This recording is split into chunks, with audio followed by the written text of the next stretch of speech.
Hi, everybody. Our story today is called The Big Snow by Berta and Elmer Hayter. It was written in 1948, I believe. It's an old book. 48. Yeah, it's a Caldecott Medal Award winner. That's a award they give for the best illustrations or drawings in a children's book. So, here's their story, The Big Snow. Honk, honk, honk. The wild geese were flying south. The big harvest moon had come and gone. Red and gold were the leaves on the maples and oaks, and the wind that blew down from the north was cold. Mrs. Cottontail and the littlest rabbit sat on the warm brown earth of the vegetable garden, far below at the foot of the hill. The broad waters of the river ebbed slowly to the sea. They stared into the sky at the flock of wild geese. So there are a couple things here. They talked about the harvest moon. That's the full moon that is closest to the beginning of fall or autumn, also known as the autumnal equinox. And there was a word here, it says the river ebbed slowly. That means to move away, to flow away. You know what that means, said Mrs. Cottontail.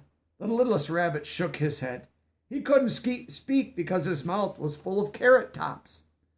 He didn't know why the geese were flying south. This was the first time he had seen them. That means that the cold winter days are near, and you will be needing a warm coat, said Mrs. Cottontail. Eat plenty of cabbage, leaves, and carrot tops, and you will have a thick coat for the winter. The littlest rabbit nibbled another tender carrot top.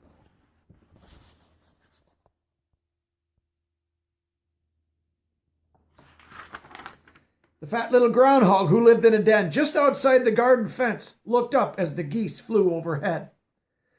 He had already put his warm fur coat. Uh-oh, he said. It's nearly time for my winter nap.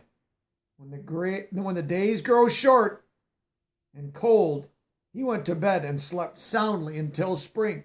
This saved him the trouble of storing food for the winter. You remember what that's called? Hibernate. When animals sleep through the winter, it's to hibernate. Mrs. Chipmunk, with her cheek pouches full of seeds, stopped for a moment beside the little stone house on the hillside. She had worked hard all summer and had stored plenty of seeds and nuts for the winter in her home deep beneath the rock pile. Brr, she said, it's getting cold. It's time for me to retire. When they say retire, that means just to go to sleep. Time for her to go to sleep for the winter. The blue jay perched on the topmost bough of the sycamore. Looked at the geese flying in the sky, high above the river. Well, it's later than I thought. He flew to the big pine tree where the cardinals were resting. Aren't you going south, he asked. No, indeed, replied the cardinals. We can find plenty to eat here. We like winter. So they're seed eaters. They can find plenty of food to eat. Birds are animals that, when birds fly and leave for the winter, they call that migrate, to migrate. That means just to leave, and then they'll come back in the summer. But they leave because they don't have any food in the winter. It's covered in snow, or certain birds eat insects, and they can't find insects in the middle of winter. Song sparrows chirped happily on the hillside. They paid no attention to the geese in the sky, for they did not mind the cold weather. They knew that the meadow grasses were heavy with seed, and so were the birches and the ash trees. A bluebird sat on the roof of his house built of cedar. He looked at a fat robin on the lawn below. It's high time to go south, he called. Not for me, said the robin. He tugged and pulled a fine fat worm out of the ground. I'm staying here this winter. Up here in northern Wisconsin, the robins leave. There's no food for them. So they have to go south. They have to migrate. High on the hill, a brown wood rat stopped to look at the geese. Hey, he squeaked. There they go. He knew cold weather was coming, and he had carried seeds and nuts to his nest under a big rock. The ring-necked pheasants, roaming through the woodland, only stared at him. They never thought of leaving their home for the south. There was plenty of food for them on the hill, and they didn't mind the cold.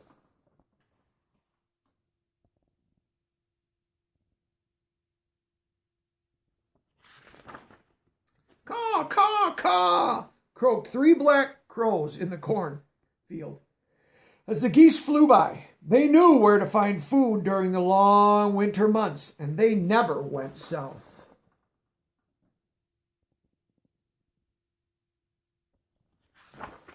Every day during the harvest season, the red squirrels and the gray squirrels had been busy storing nuts and acorns and seeds under the leaves and logs where they hoped to find them during the lean winter months. Their fur coats were thick and warm.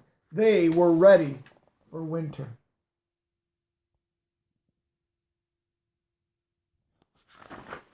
The pretty white-footed wood mouse flicked his long tail as he looked at the geese flying high in the sky. He knew that winter was coming, but he had worked hard and had a good supply of seeds stored away in his underground nest. He wouldn't be hungry in the months to come. The short-tailed meadow mouse didn't bother to look at the geese. Winter held no terrors for him. The tunnels made by the moles led to sweet plant roots and to the tulip bulbs in the garden. He would have plenty to eat. Shy white-tailed deer browsed in the woods that covered the ridge at the top of the hill. Their coats were already thick and warm. Some of the deer saw the flying geese, but they never thought of leaving their woodland home where there was food for all, growing so plentifully.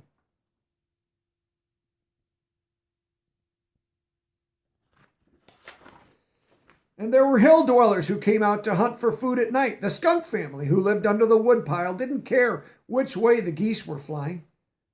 They were happy and content on the hillside. There was plenty of food to be found if one only followed one's nose. And they could sleep through the coldest winter months in their bed of leaves and soft grasses. The raccoons followed their path through the woods too. They too knew that winter was coming. When the deep snow covered the land, they would climb into their soft bed in the hollow trunk of the old willow to sleep until the cold days passed.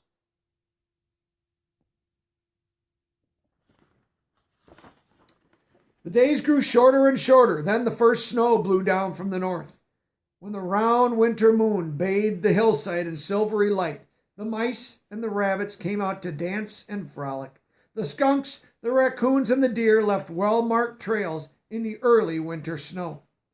Then, the night after Christmas, there was a rainbow around the moon. The wise owls knew what that meant. A rainbow around the moon meant more snow, much more. Woo-hoo! The sad trilling call of the screech owl was heard up and down and across the hillside.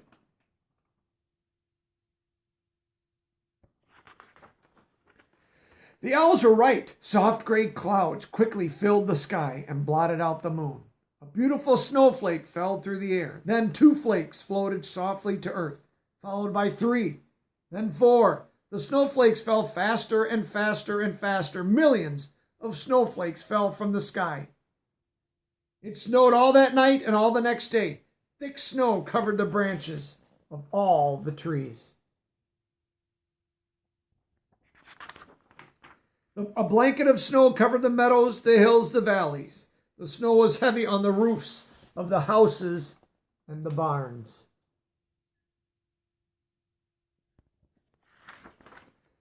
The snow stopped falling on the evening of the second day. Once again, the big silvery moon rose high in the sky. The owls winged noiselessly from the sycamore to the pine woods. Nothing else stirred in the silent, snow-covered land. Then the skunk family dug their way up from their den, buried so deep under the snow. They sniffed and sniffed, but all their sharp noses smelled was snow. So they crawled back to sleep again in their soft den. The raccoons scraped the snow away from the entrance to their home in the willow. They stared in wonder at the snow. Then they hurried back to sleep until spring in their soft, warm bed.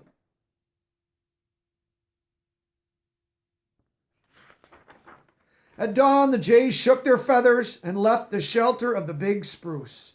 The sparrows, the chickadees, the cardinals, and the lonely robin scrambled out from their shelters and flew from tree to tree, trying to find a place to perch on the heavy, snow-laden branches.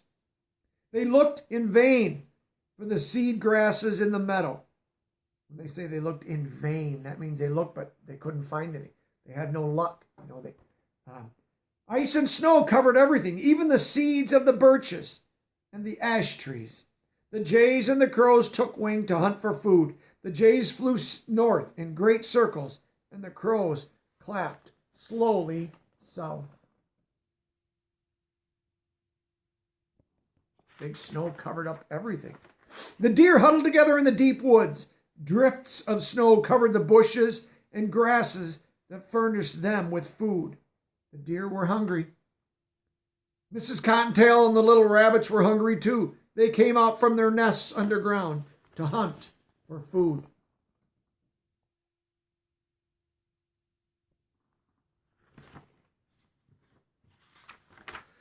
Snow, snow, nothing but snow. And the birds and the animals of the hill were very hungry. Then the sun rose above the hills, clear and bright. The sharp eyes of the jays saw a little old man in a bright red cap come out of the stone house. He slowly shoveled a path through the deep snow. He was followed by a little old woman, dressed all in green. She scattered seeds and nuts and breadcrumbs to right and to the left.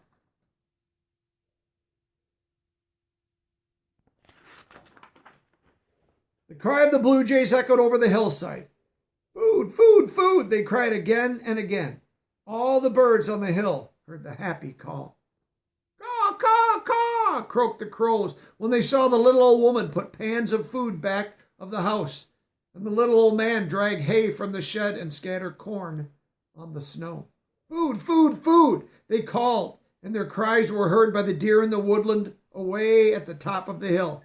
The squirrels heard them too and raced through the treetops. The snow had covered their hidden stores of nuts and acorns, and they were hungry. The skunk family and the raccoons, deep in their long winter sleep, did not hear the crow's call. In her warm burrow under the rock pile, the chipmunk opened a sleepy eye. She ate a few peanuts. Then she closed her eyes again to dream of the spring days to come.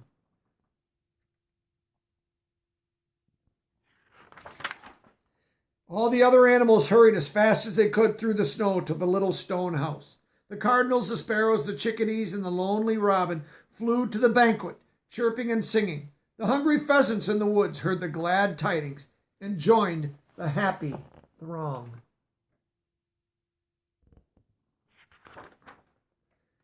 The groundhog didn't wake up until the second day in February. Groundhog's Day.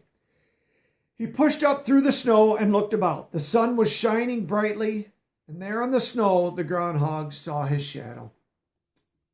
Uh-oh, I know what that means, he said. There will be 6 more weeks of winter. And he hurried back to his den to sleep until spring.